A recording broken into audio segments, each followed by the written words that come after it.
All right, back to it now. The headlines from the war, day 5 or day 6, whatever we are now. Iran's foreign minister says the United States will, quote, bitterly regret the sinking of its prized warship. If you missed it, for the first time since World War II, a U.S. submarine has sunk an enemy ship with a torpedo. It was pretty dramatic footage, to say the least, as we took out that ship. Meanwhile, the UK reversing course on Iran as suspected drones hit a British base in Cyprus. They said, that's it, we're in. But where were they before? The UK is so weak-willed, so is the EU, so is NATO. Not what they're supposed to be, that's for sure. Disappointing. The Iran leadership has been decapitated. No supreme leader has been announced that I'm aware of, so we continue to keep an eye on all these activities in the Middle East. Right now, the United States has complete dominance of the air and the sea. And one thing you'll notice, we have not touched the Iranian oil fields. We have not touched the Iranian oil fields, and that's important, more so for China than it is for us. China relies on Iranian oil. They relied on Venezuelan oil as well. This is a real pinch to China, twice in a few weeks. It's been 8 weeks roughly since we took out Maduro in Venezuela, and now the supreme leader has been taken out in Iran. And the Strait of Hormuz remains incredibly important. 20% of the world's oil flows through there, much of it going straight to China. Now, Lloyd's of London pulled all of its insurance for these oil tankers. And the United States says, that's fine, we'll step up, we'll cover it, and we'll give escort to oil tankers by the United States Navy. You see, Donald Trump has a plan here, despite what Democrats may tell you.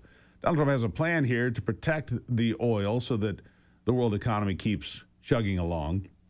The price of oil, as a result, it spiked some, then it came back some. It's about $10 higher now than it was a week ago. Gas up about 30 to 35 cents a gallon, depending on where you live. Some places higher, some places less. But as you look at the price of oil today, I can tell you that oil is at $77 a barrel. It was about $67, $68 a barrel a week ago. And so there you have it. It is a critical concern that the oil keeps flowing because it impacts the economy, not just here, but around the world. All right. We're going to shift gears now. Congresswoman Erin Houchin from Indiana's 9th Congressional District is with me because with all the things going on in Iran, there is other business to be held as well. And she joins me to talk about one of the things she's pushing through. Congresswoman, thank you for being here. Thanks for having me. You have the Safe Bots Act and the AWARE Act. We talk about this on this program all the time. The threat to children from AI and bots and information, and we've seen these AI programs, hey, they become your friend, and then they have even suggested, hey, here's how suicide would work. I mean, it's reprehensible, and hopefully some of these acts of yours that you're putting forward are bipartisan and will protect the children. Your thoughts? Yes, thank you. It's an emerging threat to our children. We passed the Kids Online Privacy Protection Act, Congress did, in 1996. It set a standard of 13-year-olds being able to access the internet, thinking that middle school students were going to be utilizing that for homework. That has transitioned into social media apps that are dangerous for our kids, as well as now these AI chatbots. So we are on a mission to keep kids under the age of 16 without parental consent from being on these apps. And then the Safe Bots and AWARE Act, let's make parents aware of these dangers, teachers aware of these dangers, and let's put in protections at the platform level that protect kids. Things like if a child talks about any kind of self-harm, that will trigger them to have access to a real person and resources. It reminds people that they're not talking to a real person, that they're talking to an AI, not a therapist, not a doctor, not a friend, not a companion, not a boyfriend or girlfriend. These apps should not be available to children, but when they are available to our older teens, we need to have these safeguards in place. Something else you did here recently that I want to commend you for, you introduced the Delilah Act to prevent illegal aliens from obtaining CDLs. I mean, we just watched this a bit earlier in the program. The guy driving the wrong way down the highway with an 18-wheeler, a Somalian, couldn't even pass basic traffic signs when asked about it, couldn't even figure it out. We've seen these horrible accidents in Florida and all over the country. This is really important too, isn't it? Yes, it is. And in our home state of Indiana, we've had multiple accidents as well.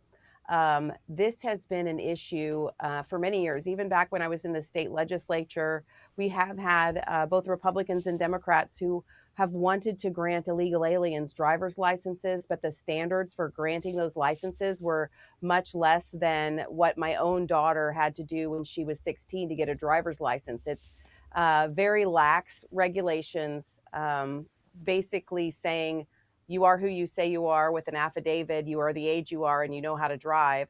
Some states have very lax CDL requirements, and they are granting these CDLs, and then these drivers are all over the roadways throughout the country, and it's causing very dangerous roadways. So we're partnering with Jim Banks, our senator from Indiana, to lead Delilah's Law, and we're proud to do that. It's much needed. It's easier for an illegal immigrant to get a CDL than it is for one of our veterans to leave the military with a military CDL and get a commercial driver's license. That's ridiculous and dangerous. It certainly is. So two fine efforts, the AWARE Act, the Safe Bots Act, and the Delilah Act. I hope all of these get through, Congresswoman. Thank you for being here. It's good work. Even in the shadow of everything else that's going on, these things have to be done, and we appreciate the work you're doing. Thank you. Thank you. Thank you. Really appreciate it. There you have it from Indiana 9. That's Erin Houchin, member of Congress. I'm going to take a break and be right back. It's the Steve Gruber Show. Let me know what you think. Go to stevegruber.com. Send me an email. Say, here's what I think should be done in this country to make it a better place. stevegruber.com. Drop me a note today. I try to read them all. I'll do my best, and I'll be back.